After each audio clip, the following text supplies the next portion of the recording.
Trump says it's time to fire Dade Phelan. It's January 30th, and these are your headlines. This is a story that I think we've been waiting on a little while, especially if you've been paying attention to what's been happening, not only in Texas, but in national news. And that has been a little bit of a mix now between the two, as former President Donald Trump has turned his eyes onto Texas, endorsing a challenger to House Speaker Dade Phelan. So here's what happened. In a post on his social media platform, Truth Social, this afternoon, Trump offered his support to former Orange County Republican Chairman David Covey, who's running against him. He said in his post, David Covey is running against Dade Phelan, the Speaker of the Texas House of Representatives, who led the fraudulent impeachment of the recently re-elected in a landslide Attorney General of Texas. He said David is an America First conservative who will secure the border, restore election integrity, protect our families and our military, and defend our under siege Second Amendment. He then referenced a media interview done by Phelan last week in which he stated he would vote for Trump in November, saying that his words do not mitigate the absolute embarrassment Speaker Phelan inflicted upon the state of Texas and our great Republican Party. Now, Attorney General Ken Paxton, who has also endorsed Covey, indeed he was one of the early endorsements of Covey, praised Trump's announcement. He said it's time for HD21 to fire Dade Phelan. According to the polling I have seen, sounds like its voters are ready to send him back home. What could he be referring to? Well, he could be talking about a poll commissioned by Texans United for a Conservative Majority. That was released this morning that showed Covey leading Phelan by 7%. It's 35 to 28. That same poll showed that 85% of Republican voters in Phelan's district had a favorable opinion of Trump, with 13% unfavorability. Phelan, meanwhile, remains underwater in favorability, with 36% of those polled having a favorable opinion of him, compared to 47% who view him unfavorably. Covey said he was proud to have Trump's endorsement, saying that America Last politicians like Dade Phelan are not welcome in the Republican Party of Texas. And in a statement sent out to media outlets, Phelan accused his political opponents of seeking the endorsement, quote, "in yet another attempt to get retribution against me for holding public officials accountable and defending the Texas House against outside interests." One does wonder, by the way, what he would be saying if somehow he did get Trump's endorsements. Something tells me it'd be a little bit different, right? But now without having earned Trump's endorsement, Phelan did pull in a different kind of endorsement this week.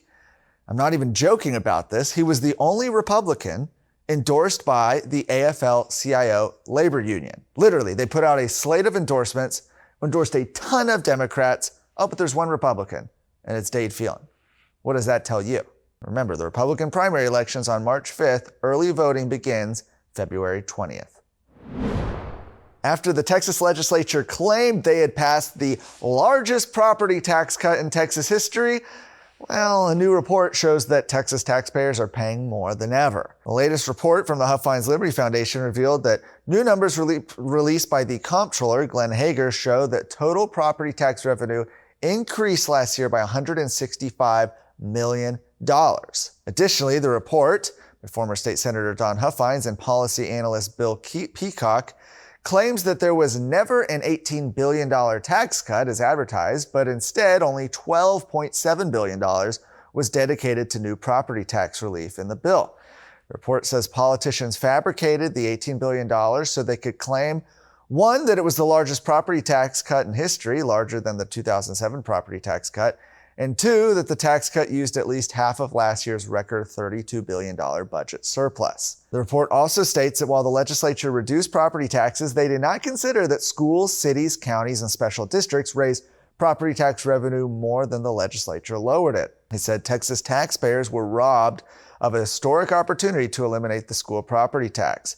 Politicians must stop the endless quest of trying to solve the symptoms of a problem rather than solve the problem itself. In this case, the tax is the problem, Huffine says, so end it. Are you worried about your kid's future? You should be. I'm Charles Blaine with Texas Tomorrow. This is a show where we're going to talk about the issues and the people that are pushing the policies that concern your family, your home, and your kids. Catch Texas Tomorrow every Thursday. Last up, the fate of legislation to ban child gender mutilation in Texas is in the hands of the state Supreme Court. Senate Bill 14 by Senator Donna Campbell protects children from being chemically castrated by puberty blockers, cross-sex hormones, and from receiving mutilative surgeries. Well, after Governor Greg Abbott signed the bill into law last year, the ACLU of Texas, as well as a group of families with gender-confused children, filed a lawsuit to challenge the gender mutilation ban, arguing that it would prevent trans youth from receiving, quote, life-saving care. Now, in August, a district judge in Travis County granted a preliminary injunction which would temporarily allow children to continue to access gender mutilative surgeries and cross-sex hormones. That was quickly appealed by the Office of the Attorney General to the Texas Supreme Court, freezing the lower court's injunction and allowing the law to go into effect. Oral arguments were finally heard in the Texas Supreme Court today. I was there. Natalie Thompson, a lawyer with the Office of the Attorney General, argued that parental rights were not in question. She said physicians do not have a constitutional right to perform gender transitioning procedures. She also mentioned that the child would be subject to lifelong irreversible effects from gender mutilation procedures.